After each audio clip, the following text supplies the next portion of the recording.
What's up guys, welcome back to another video. Today I'm going to give my predictions for game week 30 in the Premier League.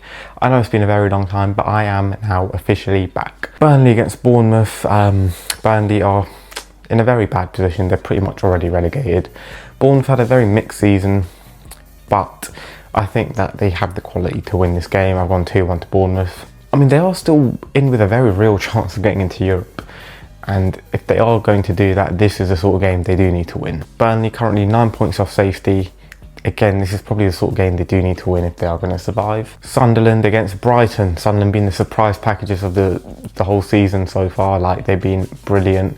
One of the greatest promoted teams we've ever seen in the league. The home form was almost perfect, but they have lost their last 2 games at the Stadium of Light. But Brighton have only won 3 away games all season, and I think this is going to be a 1-0 Sunderland win. They are missing quite a few players with injury, but I just don't really think Brighton are a great team, and I did think they were going to do very well this season, but Hurtsler has been very, very disappointing. Although Robin Roofs being out is massive, like, he's been incredible. The new Swedish kid did keep a clean sheet against Leeds. Arsenal against Everton. Fixtures between these two sides over the last couple of years has been very low scoring. Arsenal did win 1-0 at the Bramley Moordock Stadium earlier this season. They are currently 7 points clear at the top of the table, although they have played the game more than Manchester City. They did draw in the Champions League, which I think they'll be a bit disappointed with, but that was the away leg, so they should win at home. Everton have been quite good on the road lately. They haven't been very good at home though, but obviously they're not playing at home, so that doesn't really matter for this game. However, Arsenal at the Emirates, I find it hard to predict any team to go there and get anything. Their defensive record is just so good. I've gone 2-0 to the Gunners, although Bramthwaite being back may mean this is a 0-0 draw. Genuinely, I think it could be very, very close. Chelsea against Newcastle. Both of these sides played in the Champions League in midweek. Chelsea were obliterated, and it was beautiful to see Allez Paris. But Newcastle, on the other hand, were really, really good against Barcelona and were really unlucky not to win that game. It was a penalty though, but I mean, the referee probably should have blown before that was even given. I'm still backing the Geordies to get through. I think they'll beat Barcelona. I did predict them to get to the semi-finals when I predicted the thing, although that video has not yet come out, but I will just upload it anyway. Chelsea are already out in my opinion. There's no point in them even going for that. Their best chance of getting into Champions League for next season is to get in through the league, because that is very possible. I am being very biased with this prediction. We all know I hate Chelsea and I love Eddie Howe. I've gone 3-1 Newcastle. Last time these two sides met was a 2-2 draw, but Watermar did score 2 goals very early on. Hopefully he can do the same again. West Ham against Manchester City. Now, this is an interesting one.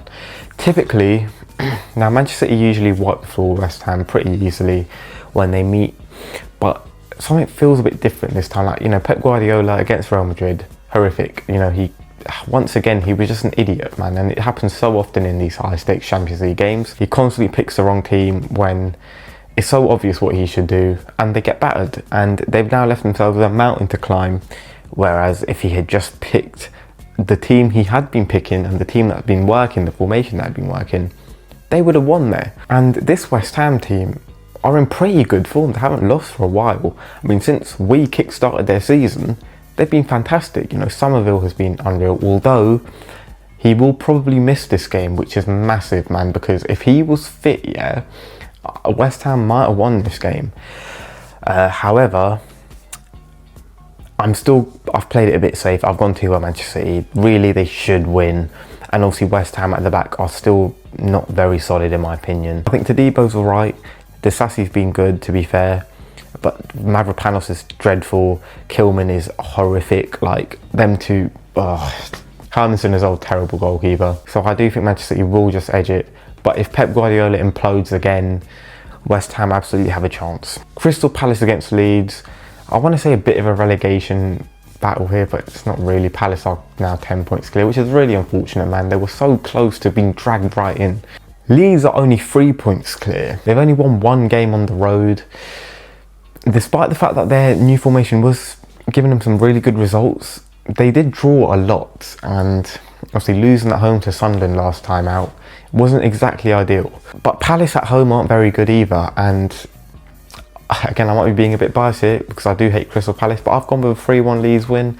I think they definitely need it more. Obviously, Crystal Palace also in Europe, they somehow drew the first leg of their Conference League last 16 tie at home. But I do think that they will have one eye on that game. You know, they'll take their eye off the ball in the Premier League, and Leeds United will win. Manchester United against Aston Villa, huge game here in the battle for the Champions League spots. It's third against fourth. They're both on 51 points. Michael Carrick, since coming back to Manchester United, has been fantastic. He has, however, lost now against his boyhood club, Newcastle United, despite the fact they had a man advantage as well. But they haven't played for like 10 days or something, so they will be fully rested. It'll have actually been 12 days when this game kicks off. But Aston Villa, they're in terrible form, especially in the Premier League. They did win their European game though, which was nice for them. However, they may be a bit fatigued, and it is only a 1-0 lead. And pairing that with their terrible Premier League form, I do unfortunately think Manchester United are going to win this one 2-1. Villa's record at Old Trafford as well is,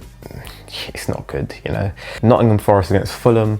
Forest, I mean, they made the dumbest decision ever by sacking Sean Dyche, but to then replace him with Vitor Pereira, who had Wolves at the bottom of the table with like 2 points.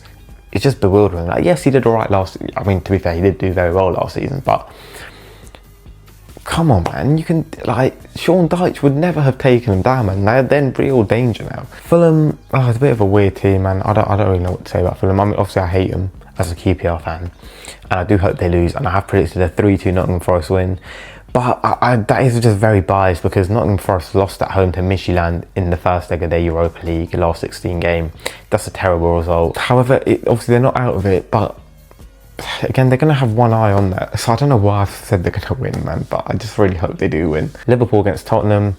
Again, both these sides lost in their Champions League. Both of them were really, really bad as well. Tottenham got absolutely embarrassed. The first 20 minutes of that game were horrific from their point of view. Liverpool against Galatasaray were lucky it was only 1-0 because, again, they were very terrible. Tottenham are out of the Champions League now. I think there's no hope for them against Atletico. Liverpool obviously do have hope. They're going to be at home in the second leg and they're only 1 goal down, but I do think they're going to get knocked out. I did predict Galatasaray to knock them out during my predictions video. And Liverpool are very shaky. You know, you don't know which Liverpool are going to turn up. However, Tottenham's record at Anfield is... it's horrendous, man. It's so bad, and they have no fit players. Like, the injury list I've seen is like, genuinely, they might have to field the under 15s. I really do want to say Tottenham get something here, but with Igor Tudor as the head coach, I fear that there's no chance. And I have gone with a 3-1 Liverpool win. They should be beating this injury-ravaged Tottenham team with all the money they spent in the summer as well. Finally, Brentford against Wolves. I really dislike both these teams. Obviously, as a QPR fan, I'm going to hate Brentford. I was very wrong about them though. They're doing very well this season, and unfortunately I do think they're going to win this one 2-0. Wolves, I mean, they were battling a little bit of a comeback, but they're going to go down anyway. I hope they can take some points off Brentford. If they can win, that'd be beautiful, but if I'm going to be unbiased, I don't see it happening. I think Brentford will win this one. As I'm predicting this week, let me know what you think in the comments down below, and I'll see you soon for another video.